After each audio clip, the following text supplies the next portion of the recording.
ಎಲ್ರಿಗೂ ನಮಸ್ಕಾರ. ಡಯಾಬಿಟೀಸ್ ಇದನ್ನ ಆರಂಭದಲ್ಲೇ ಪತ್ತೆ ಹಚ್ಚೋಕೆ ಯಾವೆಲ್ಲ ಟೆಸ್ಟ್ಗಳಿವೆ ಅಂತ ಗೊತ್ತಾ? ಬನ್ನಿ, ಇವತ್ತು ಆ 4 ಮುಖ್ಯವಾದ ಟೆಸ್ಟ್ಗಳ ಬಗ್ಗೆ ಡೀಟೇಲ್ ಆಗಿ ಮಾತಾಡೋಣ. ಒಂದು ಕ್ಷಣ ಯೋಚನೆ ಮಾಡಿ, ಬಾಡಿಯಲ್ಲಿ ಯಾವುದೇ ಸಿಂಪ್ಟಮ್ಸ್ ಕಾಣಿಸದೆ ಒಂದು ಕಾಯಿಲೆ ವರ್ಷಗಟ್ಲೆ ಒಳಗೊಳಗೆ ನಮ್ಮನ್ನ ಹೇಗೆ ಡ್ಯಾಮೇಜ್ ಮಾಡ್ಬೋದು? ನಿಜಕ್ಕೂ ಶಾಕಿಂಗ್ ಅಲ್ವಾ? ಡಯಾಬಿಟೀಸ್ ಅಥವಾ ಮಧುಮೇಹ ಅಂಥದ್ದೇ ಒಂದು ಸೈಲೆಂಟ್ ಕಿಲ್ಲರ್. ಅದಕ್ಕೇನೆ ನಾವು ಡಯಾಬಿಟೀಸ್ ಅನ್ನ ಒಂದು ಸೈಲೆಂಟ್ ಥ್ರೆಟ್ ಅಂತ ಕರೆಯೋದು. ಯಾಕಂದ್ರೆ ಬ್ಲಡ್ನಲ್ಲಿ ಶುಗರ್ ಲೆವೆಲ್ ಜಾಸ್ತಿ ಆದಾಗ ಅದು ನಮಗೆ ಗೊತ್ತೇ ಆಗಲ್ಲ. ಯಾವುದೇ ವಾರ್ನಿಂಗ್ ಕೊಡದೆ ನಮ್ಮ ದೇಹದ ಒಳಗಿನ ಅಂಗಗಳಿಗೆ ಹಾನಿ ಮಾಡೋಕೆ ಶುರು ಮಾಡಿಬಿಡುತ್ತೆ. ನೋಡಿ, ನಮ್ಮ ಭಾರತದಲ್ಲಿ ಡಯಾಬಿಟಿಸ್ ಅನ್ನೋದು ಲಕ್ಷಾಂತರ ಜನರನ್ನ ಕಾಡ್ತಿರೋ ದೊಡ್ಡ ಆರೋಗ್ಯ ಸಮಸ್ಯೆ. ಬ್ಲಡ್ನಲ್ಲಿರೋ ಹೈ ಶುಗರ್ ಸೈಲೆಂಟ್ ಆಗಿ ವರ್ಷಗಟ್ಲೆ ನಮ್ಮ ಪ್ರಮುಖ ಅಂಗಾಂಗಗಳನ್ನ ಡ್ಯಾಮೇಜ್ ಮಾಡ್ತಾ ಇರುತ್ತೆ. ಸೊ ಇದನ್ನ ಎಷ್ಟು ಬೇಗ ಪತ್ತೆ ಹಚ್ತೀವೋ ಅಷ್ಟು ಒಳ್ಳೆಯದು. ಇದು ತುಂಬಾನೇ ಕ್ರಿಟಿಕಲ್. ಹಾಗಿದ್ರೆ ಇದಕ್ಕೆ ಪರಿಹಾರ ಏನು? ಡೋಂಟ್ ವರಿ, ಡಯಾಬಿಟಿಸ್ ಅನ್ನ ಶುರುವಿನ ಹಂತದಲ್ಲೇ ಕಂಡಿಡಿಯೋಕೆ 4 ಮುಖ್ಯವಾದ ಟೆಸ್ಟ್ಗಳಿವೆ. ಬನ್ನಿ, ಈಗ ಅದರ ಬಗ್ಗೆನೇ ತಿಳ್ಕೊಳ್ಳೋಣ. ಮೊದಲನೇದಾಗಿ ಫಾಸ್ಟಿಂಗ್ ಬ್ಲಡ್ ಶುಗರ್ ಅಂದ್ರೆ FBS ಟೆಸ್ಟ್. ಇದರ ಹೆಸರಲ್ಲೇ ಇದೆ ನೋಡಿ, ಫಾಸ್ಟಿಂಗ್ ಅಂತ. ಅಂದ್ರೆ ಏನೂ ತಿಂದೆ ಕನಿಷ್ಠ 8 ಗಂಟೆ ಉಪವಾಸ ಇದ್ದ ಮೇಲೆ ಮಾಡೋ ಟೆಸ್ಟ್ ಇದು. ಜನರಲ್ ಆಗಿ ರೂಟೀನ್ ಚೆಕಪ್ಗೆ ಹೋದಾಗ ಈ ಟೆಸ್ಟ್ ಮಾಡೇ ಮಾಡ್ತಾರೆ. ಇದೊಂದು ಬೇಸಿಕ್ ಸ್ಕ್ರೀನಿಂಗ್ ಟೆಸ್ಟ್ ಇದ್ದ ಹಾಗೆ. ಎರಡನೇದು ರ್ಯಾಂಡಮ್ ಬ್ಲಡ್ ಶುಗರ್ ಅಂದ್ರೆ RBS. ಈ ಟೆಸ್ಟ್ನ ಸ್ಪೆಷಾಲಿಟಿ ಏನ್ ಗೊತ್ತಾ? ಇದಕ್ಕೆ ಫಾಸ್ಟಿಂಗ್ ಮಾಡೋ ಅವಶ್ಯಕತೆನೇ ಇಲ್ಲ. ದಿನದ ಯಾವುದೇ ಟೈಮ್ನಲ್ಲೂ ಇದನ್ನ ಮಾಡಬಹುದು. ಸಡನ್ನಾಗಿ ಏನಾದರೂ ಸಿಂಪ್ಟಮ್ಸ್ ಕಾಣಿಸ್ಕೊಂಡ್ರೆ ಅಥವಾ ಎಮರ್ಜೆನ್ಸಿ ಟೈಮ್ನಲ್ಲಿ ಈ ಟೆಸ್ಟ್ ತುಂಬಾನೇ ಹೆಲ್ಪ್ ಆಗುತ್ತೆ. ಮೂರನೇದು HbA1c ಟೆಸ್ಟ್. ಇದು ತುಂಬಾನೇ ಇಂಟ್ರೆಸ್ಟಿಂಗ್. ಇದು ಆ ಕ್ಷಣದ ಬ್ಲಡ್ ಶುಗರ್ ಲೆವೆಲ್ ಹೇಳಲ್ಲ, ಬದಲಿಗೆ ಕಳೆದ 2-3 ತಿಂಗಳ ಆವ್ರೇಜ್ ಶುಗರ್ ಲೆವೆಲ್ ಹೇಗಿತ್ತು ಅಂತ ತೋರಿಸುತ್ತೆ. ಇದನ್ನ ಒಂದು ರೀತಿ ನಿಮ್ಮ ಶುಗರ್ ಲೆವೆಲ್ನ ಒಂದು ಹೈಲೈಟ್ಸ್ ರೀಲ್ ಅಂತಾನೂ ಹೇಳ್ಬೋದು.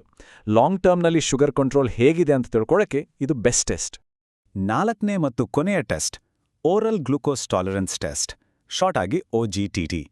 ಇದೊಂದು ಸ್ವಲ್ಪ ಬೇರೆ ಥರದ ಟೆಸ್ಟ್. ಮೊದಲು ಫಾಸ್ಟಿಂಗ್ನಲ್ಲಿ ಒಂದು ಸ್ಯಾಂಪಲ್ ತಗೋತಾರೆ, ಆಮೇಲೆ ಒಂದು ಶುಗರ್ ಡ್ರಿಂಕ್ ಕುಡಿಯೋಕೆ ಕೊಡ್ತಾರೆ. ಅದಾದ ಕರೆಕ್ಟಾಗಿ 2 ಗಂಟೆ ಬಿಟ್ಟು ಇನ್ನೊಂದು ಸ್ಯಾಂಪಲ್ ತಗೋತಾರೆ. ಪ್ರೆಗ್ನೆನ್ಸಿ ಟೈಮ್ನಲ್ಲಿ ಬರುವ ಜೆಸ್ಟೇಷನಲ್ ಡಯಾಬಿಟೀಸ್ ಅನ್ನ ಪತ್ತೆ ಹಚ್ಚೋಕೆ ಈ ಟೆಸ್ಟ್ ತುಂಬಾನೇ ಮುಖ್ಯ. ಸರಿ, ಈ 4 ಟೆಸ್ಟ್ಗಳ ಬಗ್ಗೆ ಈಗ ನಮಗೆ ಗೊತ್ತಾಯ್ತು. ಆದ್ರೆ ಈ ಟೆಸ್ಟ್ ಮಾಡಿದ್ಮೇಲೆ ಬರೋ ರಿಪೋರ್ಟ್ನಲ್ಲಿರೋ ನಂಬರ್ಸ್, ಅದರ ಅರ್ಥ ಏನು? ಆ ರಿಸಲ್ಟ್ಸ್ನ ಹೇಗೆ ಅರ್ಥ ಮಾಡ್ಕೊಳ್ಳೋದು? ಬನ್ನಿ, ಈಗ ಅದನ್ನ ನೋಡೋಣ. ಹೌದು, ಆ ನಂಬರ್ಗಳು ಸುಮ್ಮನೆ ನಂಬರ್ಗಳಲ್ಲ. ಅವು ನಮ್ಮ ಆರೋಗ್ಯದ ಬಗ್ಗೆ ಒಂದು ಕಥೆಯನ್ನೇ ಹೇಳ್ತವೆ. ಆ ಕಥೆಯನ್ನ ಓದಿ ನಮ್ಮ ಹೆಲ್ತ್ ಸ್ಟೇಟಸ್ ಹೇಗಿದೆ ಅಂತ ತಿಳ್ಕೊಳ್ಳೋಕೆ ಇಲ್ಲಿದೆ ನೋಡಿ ಒಂದು ಕೀ. ಈ ಟೇಬಲ್ ನೋಡಿ ಎಲ್ಲ ಕ್ಲಿಯರ್ ಆಗತ್ತೆ. For example, fasting blood sugar ಅಂದ್ರೆ FBS 100 mg/ಡೆಸಿಲೀಟರ್ಗಿಂತ ಕಡಿಮೆ ಇದ್ರೆ ಎಲ್ಲ ನಾರ್ಮಲ್ ಅಂತ ಅರ್ಥ. ಅದೇ 100ರಿಂದ 125ರ ಮಧ್ಯೆ ಇದ್ರೆ ಅದನ್ನ ಪ್ರೀ ಡಯಾಬಿಟಿಸ್ ಅಂತಾರೆ. ಇದೊಂದು ರೀತಿ ವಾರ್ನಿಂಗ್ ಬೆಲ್ ಇದ್ದಾಗೆ, ಹುಷಾರಾಗಿರಬೇಕು ಅಂತ. ಇನ್ನು 126 ಅಥವಾ ಅದಕ್ಕಿಂತ ಜಾಸ್ತಿ ಆದ್ರೆ ಅದನ್ನ ಡಯಾಬಿಟಿಸ್ ಅಂತ ಕನ್ಫರ್ಮ್ ಮಾಡ್ತಾರೆ. ಇದೇ ರೀತಿ HbA1c ಮತ್ತೆ RBSನ ವ್ಯಾಲ್ಯೂಸ್ ಕೂಡ ಈ ಟೇಬಲ್ನಲ್ಲಿದೆ.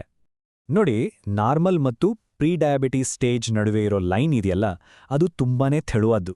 ಅಂದ್ರೆ 100ಕ್ಕಿಂತ ಕಡಿಮೆ ಇದ್ರೆ ಸೇಫು, ಆದರೆ 100 ದಾಟಿದ ತಕ್ಷಣ ಪ್ರೀ ಡಯಾಬಿಟೀಸ್ ಅನ್ನೋ ಡೇಂಜರ್ ಝೋನ್ಗೆ ಎಂಟ್ರಿ ಕೊಟ್ಟ ಹಾಗೆ. ಅದಕ್ಕೇನೆ ರೆಗ್ಯುಲರ್ ಆಗಿ ಟೆಸ್ಟ್ ಮಾಡಿಸ್ತಾ ಇರೋದು ತುಂಬಾನೇ ಇಂಪಾರ್ಟೆಂಟ್. ಅಂದಾಗೆ ನಮ್ಮ ಬ್ಲಡ್ ಶುಗರ್ ಲೆವೆಲ್ ದಿನಾಪೂರ್ತಿ ಒಂದೇ ರೀತಿ ಇರಲ್ಲ, ಅದು ಹೆಚ್ಚು ಕಡಿಮೆ ಆಗುತ್ತಾನೇ ಇರುತ್ತೆ. ನಾವು ತಿನ್ನೋ ಊಟ, ಮಾಡೋ ಎಕ್ಸರ್ಸೈಸ್, ನಮಗಿರೋ ಟೆನ್ಷನ್, ಹುಷಾರ್ ತಪ್ಪಿದ್ರೆ ಮತ್ತೆ ನಾವು ಹೇಗೆ ನಿದ್ದೆ ಮಾಡ್ತೀವಿ ಅನ್ನೋದ್ರ ಮೇಲೂ ಡಿಪೆಂಡ್ ಆಗಿರುತ್ತೆ. ಅದಕ್ಕೇನೆ ಈ ಸ್ಟ್ಯಾಂಡರ್ಡ್ ಟೆಸ್ಟ್ಗಳು ಇಷ್ಟೊಂದು ಇಂಪಾರ್ಟೆಂಟ್ ಆಗೋದು. ಸರಿ, ಈಗ ಕೊನೆಯ ಮತ್ತು ಅತಿ ಮುಖ್ಯವಾದ ಭಾಗಕ್ಕೆ ಬಂದಿದ್ದೇವೆ. ಈ ಟೆಸ್ಟ್ಗಳಿಂದ ನಮಗೆ ಮಾಹಿತಿ ಸಿಕ್ಕಾಯಿತು. ಈ ಜ್ಞಾನವನ್ನ ಬಳಸ್ಕೊಂಡು ನಮ್ಮ ಆರೋಗ್ಯದ ಕಂಟ್ರೋಲನ್ನ ನಮ್ಮ ಕೈಗೆ ಹೇಗೆ ತಗೋಬೇಕು ನೋಡೋಣ ಬನ್ನಿ. ರಿಸಲ್ಟ್ಸ್ ಕರೆಕ್ಟಾಗಿ ಬರಬೇಕು ಅಂದ್ರೆ ನಾವು ಸರಿಯಾಗಿ ಪ್ರಿಪೇರ್ ಆಗೋದು ಮುಖ್ಯ. FBS ಅಥವಾ OGT ಅಂದ್ರೆ ಫಾಸ್ಟಿಂಗ್ ಟೆಸ್ಟ್ ಮಾಡಿಸೋ ಹಾಗೆಂದ್ರೆ 8ರಿಂದ 12 ಗಂಟೆಗಳ ಕಾಲ ನೀರು ಬಿಟ್ಟು ಬೇರೆ ಏನೂ ತಿನ್ನಬಾರ್ದು, ಕುಡಿಬಾರ್ದು. ಆದರೆ RBS ಅಥವಾ HbA1c ಟೆಸ್ಟ್ಗೆ ಯಾವುದೇ ಸ್ಪೆಷಲ್ ಪ್ರಿಪರೇಷನ್ ಬೇಕಿಲ್ಲ. ಇನ್ನೊಂದು ಮುಖ್ಯವಾದ ವಿಷಯ ಅಂದ್ರೆ ಯಾವುದೇ ಟೆಸ್ಟ್ಗೆ ಹೋಗುವಾಗ್ಲೂ ಚೆನ್ನಾಗಿ ನೀರು ಕುಡ್ದಿರಿ, ಮತ್ತೆ ಬ್ಲಡ್ ಸ್ಯಾಂಪಲ್ ಕೊಡೋಕೆ ಈಸಿ ಆಗೋ ಥರದ ಬಟ್ಟೆ ಹಾಕೋದು ಒಳ್ಳೆಯದು. ಇಲ್ಲಿ ನಾವು ಹಂಚಿಕೊಂಡಿರೋ ಈ ಎಲ್ಲಾ ಮಾಹಿತಿ ಸುಮಾರು 30 ವರ್ಷಗಳಿಗೂ ಹೆಚ್ಚಿನ ವೈದ್ಯಕೀಯ ಅನುಭವ ಮತ್ತು ಪರಿಣತಿಯ ಆಧಾರದ ಮೇಲೆ ಸಿದ್ಧಪಡಿಸಿರೋದು. ಅಂದ್ರೆ ಅದು ತುಂಬಾನೇ ನಂಬಲಾರ್ಹವಾದದ್ದು. ಈ ಮಾತನ್ನ ನೋಡಿ, ಕರುಣೆ ಮತ್ತು ನಿಖರತೆಯೊಂದಿಗೆ ಆಧುನಿಕ ವೈದ್ಯಕೀಯ ಚಿಕಿತ್ಸೆ. ಇದರ ಅರ್ಥ ಒಳ್ಳೆ ಹೆಲ್ತ್ ಕೇರ್ ಅಂದ್ರೆ ಬರೀ ಸೈನ್ಸ್ ಮತ್ತು ಟೆಕ್ನಾಲಜಿ ಅಲ್ಲ, ಅದು ಕಾಳಜಿ ಮತ್ತು ಸಹಾನುಭೂತಿಯ ಜೊತೆ ಸೇರಿದಾಗ ಮಾತ್ರ ಪರಿಪೂರ್ಣವಾಗುತ್ತೆ. ಸೊ ನಾವು ಅರ್ಥ ಮಾಡಿಕೊಳ್ಬೇಕಾದ ಕೊನೆಯ ಮತ್ತು ಅತಿ ಮುಖ್ಯವಾದ ಪಾಯಿಂಟ್ ಏನಂದ್ರೆ, ಡಯಾಬಿಟೀಸ್ನಿಂದ ಬರೋ ದೊಡ್ಡ ಪ್ರಾಬ್ಲಮ್ಸಿಂದ ನಮ್ಮನ್ನ ನಾವು ಕಾಪಾಡಿಕೊಳ್ಳೋಕಿರೋ ಬೆಸ್ಟ್ ಡಿಫೆನ್ಸ್ ಅಂದ್ರೆ ಅದನ್ನ ಆರಂಭದಲ್ಲೇ ಪತ್ತೆ ಹಚ್ಚೋದು. ಸಿಂಪ್ಟಮ್ಸ್ ಬರೋವರೆಗೂ ಕಾಯೋದು ಖಂಡಿತ ಒಳ್ಳೇದಲ್ಲ. ಅರ್ಲಿ ಡಿಟೆಕ್ಷನ್ ಅಂದ್ರೆ ಬೇಗನೆ ಪತ್ತೆ ಹಚ್ಚೋದು ನಮ್ಮ ಕೈಗೆ ಜ್ಞಾನವನ್ನ ಕೊಡುತ್ತೆ. ಒಂದು ರೀತಿಯಲ್ಲಿ ಇದೊಂದು ಪವರ್. ಹಾಗಿದ್ರೆ ಈ ಜ್ಞಾನದ ಜೊತೆ ನಾವು ಮುಂದೇನು ಮಾಡಬೇಕು? ನಮ್ಮ ಆರೋಗ್ಯದ ಜವಾಬ್ದಾರಿಯನ್ನ ಹೇಗೆ ತಗೋಬೇಕು?